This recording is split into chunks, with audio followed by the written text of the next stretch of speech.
of Christina Aguilera, it's just genie in a bottle. That's what they came up with. Yes. I think we're live. We were talking about Christina Aguilera. We are live. Don't skewer me for thinking of genie in a bottle when we think of Christina Aguilera. That's the thing. Welcome everybody. Welcome.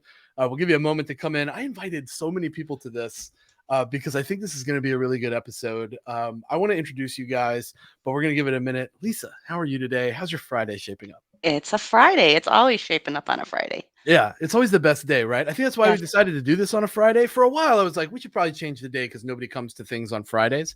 But I think people do actually Yeah. take the time, especially on their lunch break. Like, come have a break with us, learn something, talk Yep. to cool people, connect with peers. All right, so let's get it going because this is only a half an hour show. Everybody, I want you to meet Lisa Fisher. Lisa is with Capital 50 Consultants. Welcome to another episode of Surviving Sales, brought to you by Sell Better by JB Sales. This is a JB Sales production. Today, I am pleased to be here with Lisa Fisher, Senior Sales Account Executive at Capital 50 Consultants. They are contract specialists that often focus on government contracts. Anyone who has ever been in a government sector knows these are ridiculous contracts to get through. You got a red line, you got all these different problems that come. It seems like forever. Well, Lisa and her team, they specialize in contracts. So you should definitely learn from her if you are in the contract game. She is also very closely tied to something called the GSA. I'm going to let her explain it because I will definitely butcher it. But this is like a totally separate pipeline of supply for the government and federal entities where like $40 billion a year flows through this pipeline. So she's going to explain a little bit about that. Lisa, can you just tell people about what you do, why you do it, and then I would love it if you would explain the GSA really quick. Sure. Good morning and good afternoon for everybody joining us. So, I didn't land working with contracting. I've been here almost 3 years. I come from actually an IT medical equipment background. COVID hit, and it turned out it was a good thing for me because we wouldn't be calling on hospitals in 2020. So, real quick, our company's been around for 33 years. So we're in the thick of it with government contracting. Some of you might be familiar with GSA, some of you might not. So GSA stands for General Service Administration. It is a federal contract for commodities that the government buys, such as IT services, cybersecurity, cloud security, hacks in, which is cyber too, all the way up to prisons buy toilet paper. They have to buy prison clothing for their people, prison food. So there's a lot of things that the federal government has to buy. Um, the GSA contract is basically a license to sell to the government. It doesn't guarantee you any business. You still got to be out there, feet on the street, busting out, letting the federal buyers know you're there, but you have been basically vetted by the government and okayed to sell on this contract. It's potentially a 20-year contract. It's a base of 5 years with three options. So there's requirements like you have to do 25,000 within the first 2 years of being awarded this contract, and then 25,000 a year after that. Um, it's not for everybody, but man, if you've got something the government buys, call me. Yeah, Let's that's the chat. way to go. And it's interesting, all the different things that you have to know. Here's what I know. I know that anytime you're dealing with enterprise or government or any level of higher education, things move very slow and you only get a limited amount of time with your prospects. If you get a lot of time with them, you're very fortunate. My main focus for this conversation to kick it off is going to be about being direct, because I know that salespeople across the board, no matter your industry, we kind of struggle to be direct. We feel like we're going to offend somebody if we say something that doesn't have sugar coated all around it. But you, Lisa, you tend to do this great job of being approachable, kind, but also extremely direct, no BS. Why is this your personality, and how did you grow this thick skin over the years? Well, it comes from selling capital equipment. So I mean, I think that once you can realize that the C level or the buyer or whomever you're dealing with puts their pants on the same way you do every morning, they're just the same person. And you can be direct without being rude. I mean, like, you look great today. Have you gained weight? I mean, that might be a little rude, but it's a little passive aggressive. But I mean, it's okay to be direct. Like, I just won a deal earlier this week. He's like, well, I don't think I'm going to sign until August or September timeframe. Mm. Well, I need money now because this month sucks. So I said, you would be my new best friend. What do I have to do to get you to sign it by Friday? Yeah. Went right for the what do I have to do to make it happen? How often Eh, does that pan out for you? Do you feel like that approach is effective? yeah, I mean, I just don't lie. I need it. Listen, what do I got to do? And I actually didn't really have. I did do something, but I think I could have gotten it anyway without dropping the price a little bit. Yeah. But that year end or half year special thing, which and then I just sent him a $20 gift card after that for Starbucks because he's a great client. He's a returning Quick client. thanks, right? Yeah, I Yeah. mean, don't forget that, guys. Sometimes it's not worth it if it's small deals, but this guy's he's always using our services. He's a return client. Do you think that your ability to disregard that uncomfortable feeling that some people have impacts people negatively just as often as it does positively? Or do you find that your prospects typically appreciate that transparency and directness? I think they definitely appreciate the transparency and directness. I mean, I took something from a salesperson. I think it might have been, I don't, it was one of the JBs. Um, I'll take that. Thank you. and it was, hey, quite honest, this is a sales call, but if you give me a few seconds, I'll tell you what it's about. That's John. Um, That's John all day. and they were like, they will thank you for your transparency. Yeah. A lot of times. I mean, I've had it blow up maybe twice I can think of, but most of the time they appreciate the transparency that you're just getting it out of the way, and asking for permission. Um, and a lot of I people were feel taught not to do that, which surprises me. yeah, I'm it's funny you mentioned that. I think we're taught that we have to proceed with caution. That's like the language that's used at the leadership level. Like when you come in and you're a starter and you're an SDR, there's a script that they give you, and that script is usually something that you keep for a while and then you make it your own. Colin has a comment here. Sometimes it's easier to push a bill through Congress than it is selling a SaaS solution to the government. It's true. This that's is very, very true. that's good. It moves like snails. Okay, so here's where I was going with that. I feel like the fear that we're given comes from our leadership because our leadership wants to guide the conversation instead of allowing us to push the needle and move with momentum. The problem comes on the sales side in the front line on the front lines world when they have momentum and then something is said or something happens Mhm. that doesn't align with the deal's momentum moving forward. It stops the deal, it slows the deal. Yeah, it knocks their something in the dust. It Uh, sure does, right? This is a moment where being direct can really save you. So how does that function in the government contract world, in the GSA world? Because once you rub somebody the wrong way, once you push them the wrong way, the fear is that they're never going to come back to you. it's all in your approach. Like for instance, we talked to a client the other day who has this GSA contract and they haven't sold anything on it. They've had it for 3 years. Oof. And he's not gonna spend any money to fix it, and I said, "Then why did you get this contract?" Like, there's nothing wrong with asking that. Probably fought tooth and nail to get it too. Yes, I mean, it's not easy to get it. It takes 9 to 18 months sometimes to get this approved because you gotta go through all these things, you gotta go through sending the offer in, then you've gotta go through being vetted, then you've gotta go through negotiations. Mm, Negotiations, they're trying to get the best price from you, so you don't wanna do these kind of contracts on your own, that's where we come in, but I asked him, I said, "Why? Why would you get this contract?" And he said, "Well, I just thought they would come to me." Boy, mm. I really wish that was the case. Yeah. I think we see this at a much smaller scale in the software as a service space Mhm. because we get a lot, account executives unite, right? We get a lot of form fills. We get a lot of website leads, people that are interested. Now, in your world, they fought tooth and nail. It took years to get it, and then they didn't do anything with it. It's In our so world, frustrating for me. I mean, it has to be. In our world, it's much of a smaller scale. It's not as much of a, millions of dollars decision to get a demo, fill out a form, check out something new.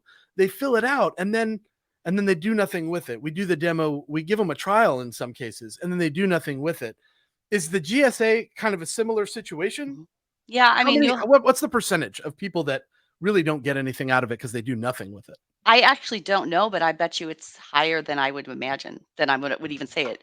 Because Yeah. I mean, I see these contracts, I pull up their sales, all this is public information, and I'm like, what? Like, or some people, I think really what sets me and our company apart is if I don't think you're a good fit, I'm going to try to talk you out of it. versus, I mean, we are not the least expensive company anybody's going to talk Mm. to. And I tell my clients that if you're looking to buy on price, you're looking at the wrong person. If John you're definitely says that often. I hear him say, "We will disqualify and try to convince you not to buy it more often than we will try to Yeah, convince you to buy it." right. I mean, if you're a one person shop and you don't have the bandwidth because you're selling, how are you, in some cases, how are you doing both? Like, how Right. is, if you're a SaaS person, how are you selling the contract, managing the contract?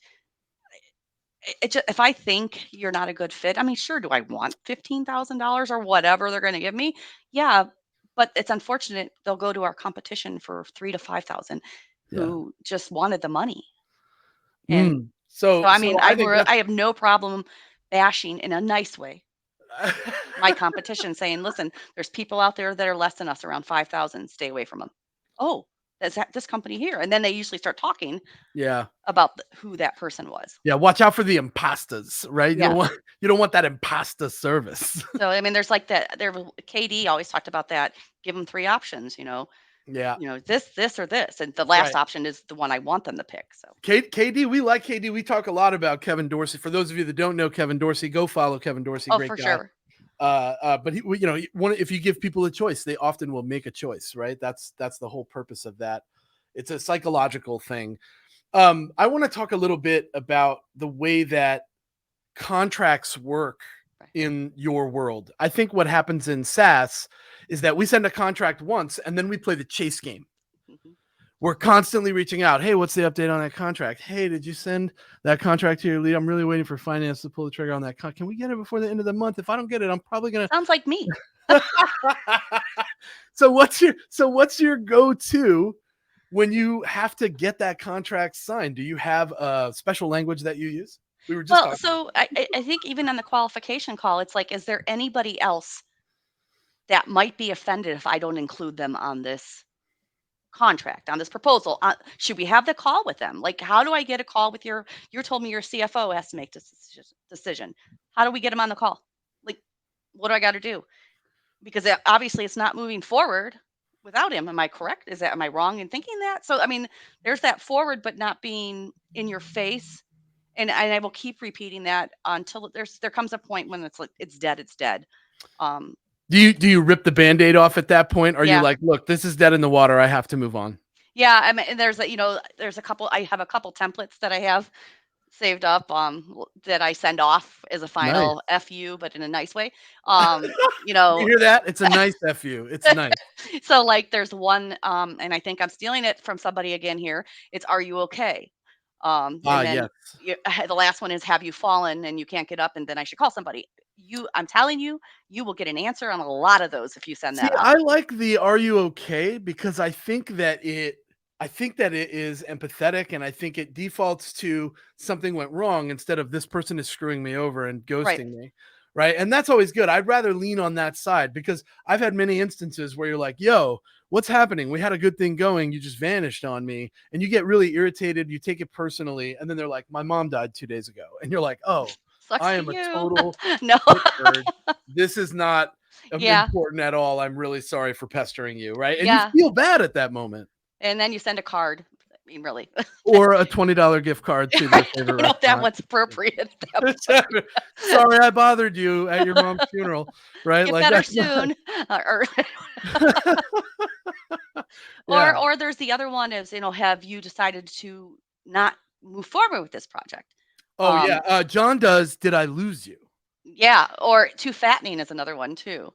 What's too fattening? Tell me Too about that. fattening is like, I'll have to send it to you, but it's basically, I must have really hit the mark. So the too fattening is just to get them to open, obviously. And then it Okay. says, maybe I missed the mark. Was it price? Was it That's like this? a hook in the subject line, "Too Yeah, for fattening?" sure.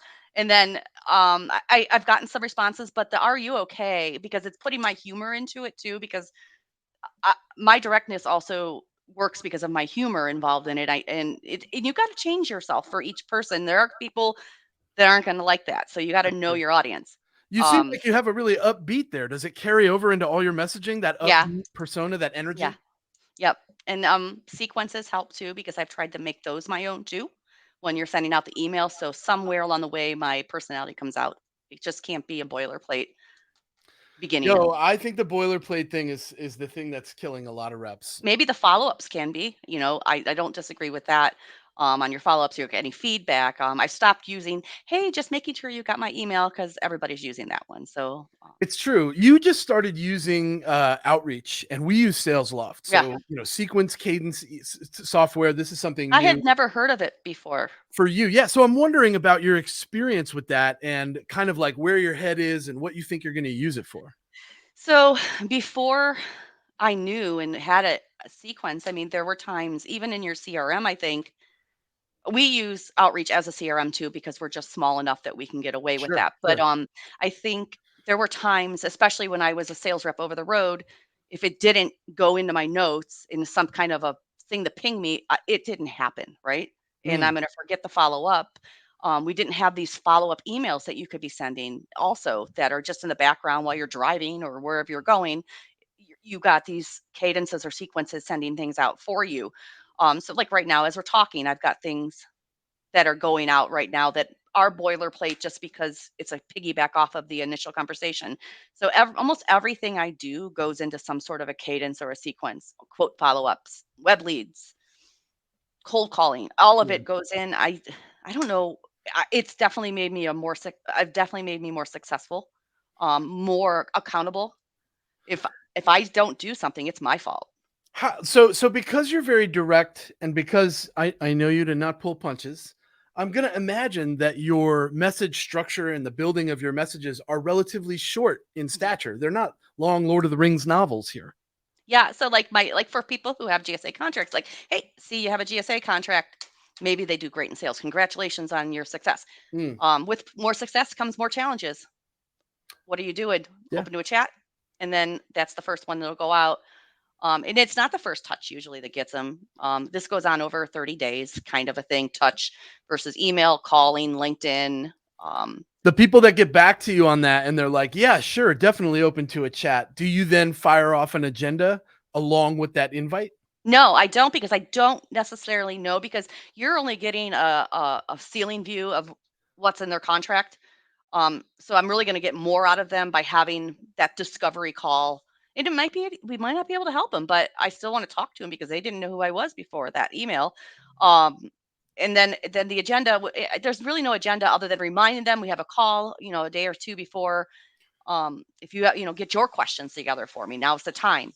I bet the people that you talk to that you can't help end up being great referrals later. Yes, yes, absolutely. And we are starting to develop a really good outsource team too of people that we don't help people sell on their contract. If you Sure. need marketing or sales help, that's not us. Yeah.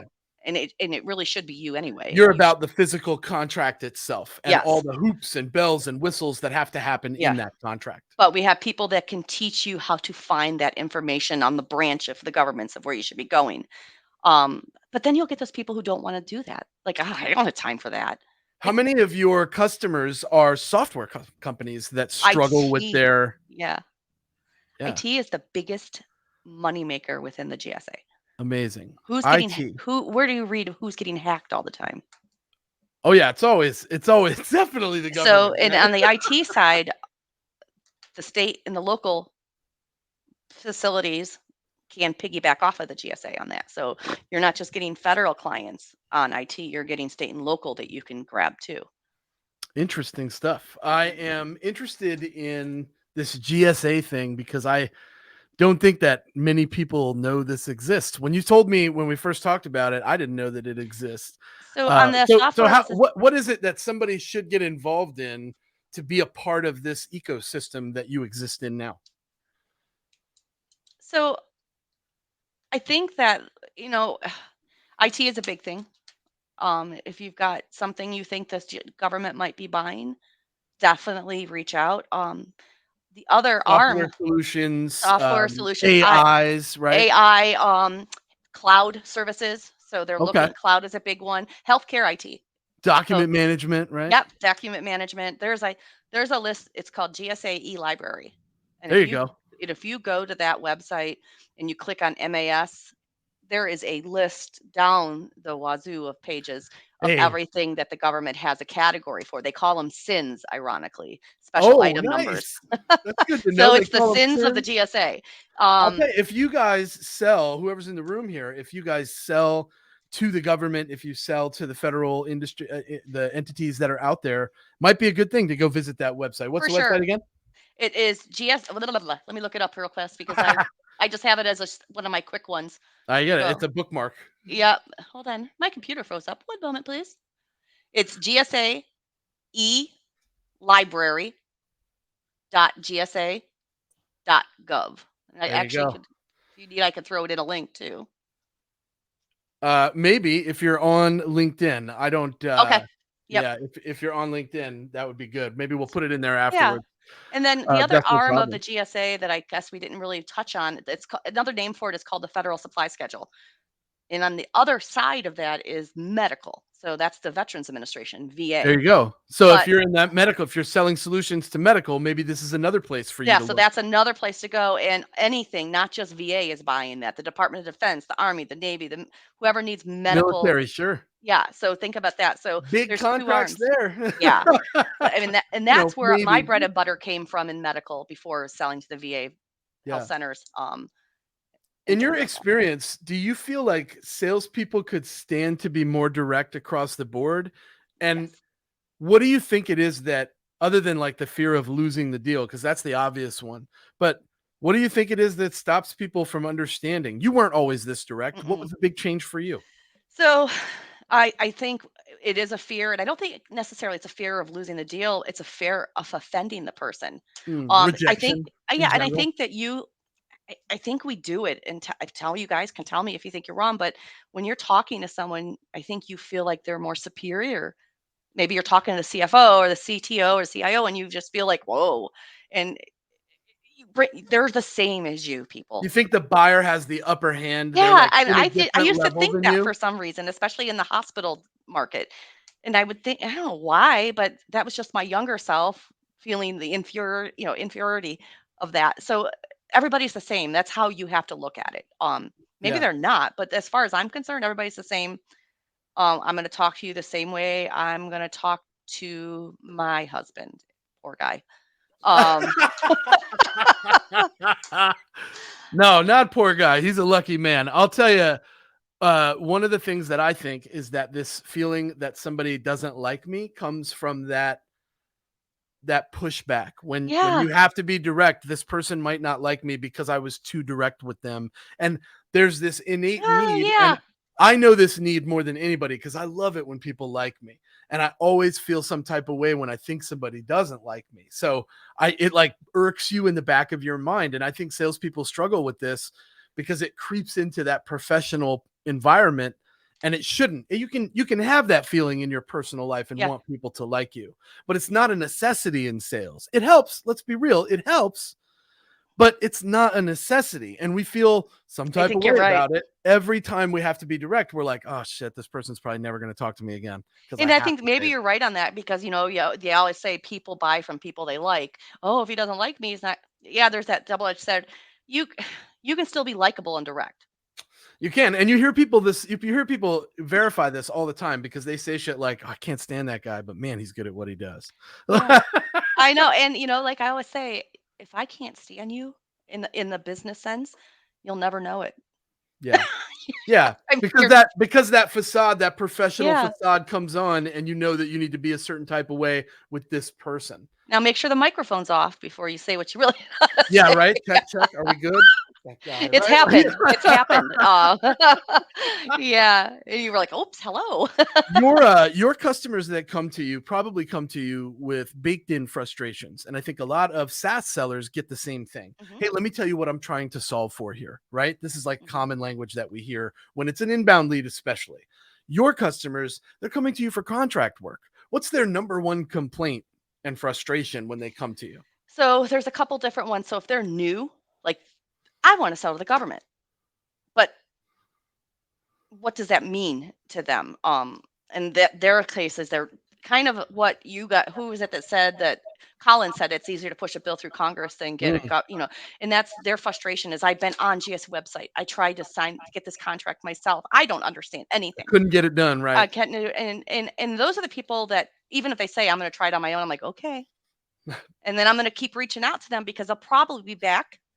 And even the ones who go with a lesser price, they might be back too. But I say the biggest frustration for people who are current contract holders is the ones who didn't have us fill out their contract for them, is not understanding how the basis of the award. They don't even understand how the contract was set up because they went with a consulting firm or they had somebody in house do it. They have no idea how they set that contract up. So when we're asking them questions about, well, how do you do this or what does this mean? They're like, I have no freaking idea. And then they can't figure out why they're not selling. Yeah. So there's a lot that goes into this. A lot of people just think they're going to get this contract and make all kinds of money. That's another and one. not have to do anything for it. That's Yeah, the wouldn't that be caveat, great? right? Because it's the government, I won't have to do anything. Right, and that's not how it works. There's a lot of set asides out there for folks too. GSA is they focus on the small business side of things a lot.